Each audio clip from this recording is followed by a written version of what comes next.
Assalamualaikum warahmatullahi wabarakatuh. Bagi kawan-kawan yang ingin mengikuti seleksi CPNS, nah ini akan dibuka, pemerintah akan membuka seleksi CPNS pada tahun 2021, tepatnya di bulan Maret.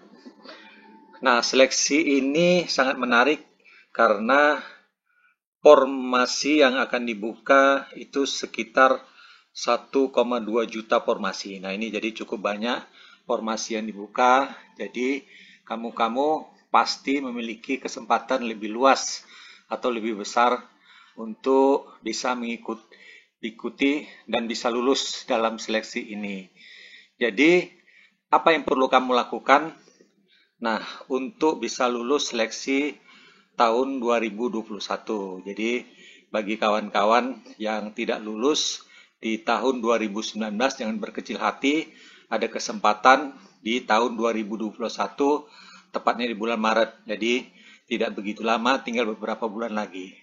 Nah, kamu juga harus mempersiapkan tip dan trik yang harus kamu lakukan agar kamu bisa lulus. Jadi di bulan Maret 2021 ini waktunya sudah dekat, jadi kamu harus menyiapkan matang. Nah, kita ini ada sumber Intan Kurnia Effendi dan Lulu Atul Horiah. Nah, ini mereka mengikuti seleksi CPNS pada tahun 2018. Jadi apa yang mereka lakukan? Yang pertama, nah ini kondisi fisik harus prima untuk konsentrasi. Nah, ini kondisi fisik yang prima menjadi modal untuk mengerjakan tes, SKD, dan SKB. Indah yang pada tahun 2018 mendaftar formasi Pranata Humas Ahli Pratama di Kabupaten Indramayu mengatakan bahwa sangat diperlukan konsentrasi. Jadi, tip yang paling utama adalah menjaga kesehatan, karena jika kondisi kita tidak fit, maka saat mengerjakan soal pun tidak akan fokus. Dan yang kedua, ini cari tahu tipe soal. Lalu cari tahu tipe soal SKD dan SKB yang diujikan sehingga Anda lebih fokus mengerjakan materinya. Nah, jadi Indah ini menyampaikan berhubung saya agak susah kalau menghafal materi, jadi saya rekam materi pakai voice note, kemudian saya mendengarkannya sebelum tidur. Nah, kata pria berusia 26 tahun itu. Indah berlatih soal SKD dari buku latihan. Nah, jadi buku-buku latihan cukup banyak tersedia. Jadi tinggal memilih atau melalui kisi-kisi SKD. Nah, yang seperti yang dicantumkan dalam Menpan RB nomor 23 tahun 2018. Untuk yang dipelajari sebenarnya random juga sih, soalnya materi-materi yang ada di buku latihan belum tentu juga keluar di tes. Nah, ini ya. Tapi ada kisi-kisi secara umum yang biasanya keluar. Nah, jadi kita harus berusaha terus untuk belajar. Nah, misal soal TWK tentang sejarah proklamasi peperangan di masa kerajaan dan Undang-Undang Dasar 1945. Nah, ini katanya ya. Nah, setelah itu yang ketiga berlatih. Nah, senada juga dengan Indah, Lulu Atul Korea juga menyarankan agar berlatih mengerjakan soal latihan. Nah, jadi soal-soal latihan sebenarnya cukup tersedia ya, cukup tersedia buku-bukunya dijual banyak di toko-toko buku. Nah, kamu juga bisa mengerjakan sambil latihan. Nah, ini perempuan umur 24 tahun ini mengatakan peserta CPNS 2019 juga wajib mengukur waktu. Nah, ini waktu yang diperlukan harus kamu ukur dalam mengerjakan soal latihan. Karena banyak mengerjakan soal latihan CPNS bisa dari buku, dari internet, latihannya sambil diukur menggunakan timer agar mengetahui polanya. Selain itu, peserta juga dapat memperkirakan waktu yang dibutuhkan dalam mengerjakan soal. Nah, ini kata Lulu, yang pada tahun 2018 mendaftar formasi analis data dan informasi di Kementerian Pertanian. Nah, setelah itu yang keempat. Nah, ini yang keempat sangat penting juga ini. Kerjakan TKP lebih dahulu. Nah, ini bocoran nih. Bocoran dari dulu. Jadi, ketika mengerjakan soal CPNS, dulu punya teknik sendiri. Nah, jadi dia lebih dulu mengerjakan soal TKP. Nah, baru dilanjutkan soal TIU. Dan yang terakhir adalah TWK. Nah, ini jadi diingat ya. TKP dulu, baru TIU, lalu TWK. Nah, itu. Nah, alasannya kenapa?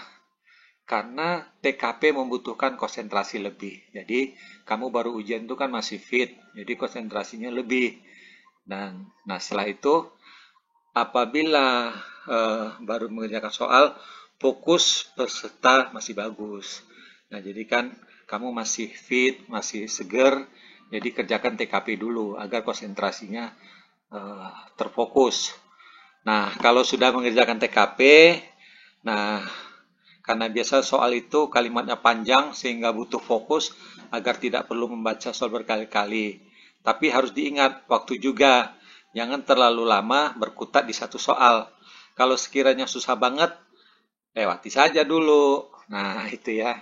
Lewati saja dulu, cari soal lain yang lebih mudah. Nah, itu. Nah, ini lagi trik kelima, lewati dulu soal-soal yang sulit. Nah, ini. Jadi, berdasarkan pengalaman dulu, ia mengerjakan soal-soal yang mudah lebih dahulu.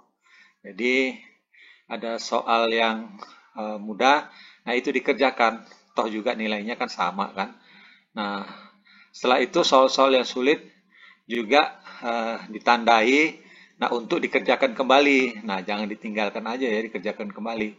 Nah, setelah itu peserta bisa menandai soal tersebut dengan menuliskan di kertas yang biasanya diberikan oleh panitia CPNS 2019.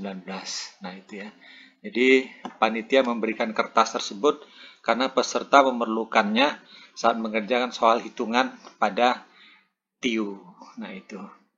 Nah, yang keenam ini sangat penting, pelajari jabatan yang dipilih saat tes SKB. Nah, jadi berbeda dengan SKD yang soalnya hampir sama dengan setiap peserta, tapi soal SKB tergantung pada formasi yang dipilih. Nah, ini jadi seperti Indah sempat mengalami kesulitan saat mencari soal latihan SKB. Namun ia menyarankan agar peserta mempelajari materi yang sesuai dengan formasi. Jadi formasi yang dipilih ya. Nah, untuk SKB sebenarnya bingung juga mencari materinya karena benar-benar random. Tapi jika kalian memang melamar formasi yang sesuai dengan kualifikasi pendidikan, soalnya akan gampang dikerjakan. Nah, gitu ya. Jadi apabila jika sebenarnya kalian sudah pernah bekerja di bidang yang sesuai dengan formasi yang dipilih, nah ini pasti bisa juga bertanya kepada orang yang pernah ikut tes SKB sebelumnya dengan formasi yang sama. Jadi lebih mudah ya kalau kamu sudah pernah bekerja atau magang gitu ya. Jadi lebih tahu. Nah, Lulu juga mengatakan bahwa peserta harus memahami informasi yang dipilih, termasuk jabatan fungsional atau jabatan pelaksana. Nah, itu. Jadi, di Permen Pan RB ada rincian. Itu gambaran deskripsi tugas jabatan fungsional pelaksana, soal-soal tentang materi-materi dasar dari deskripsi tugas. Nah, ini ya kata Lulu.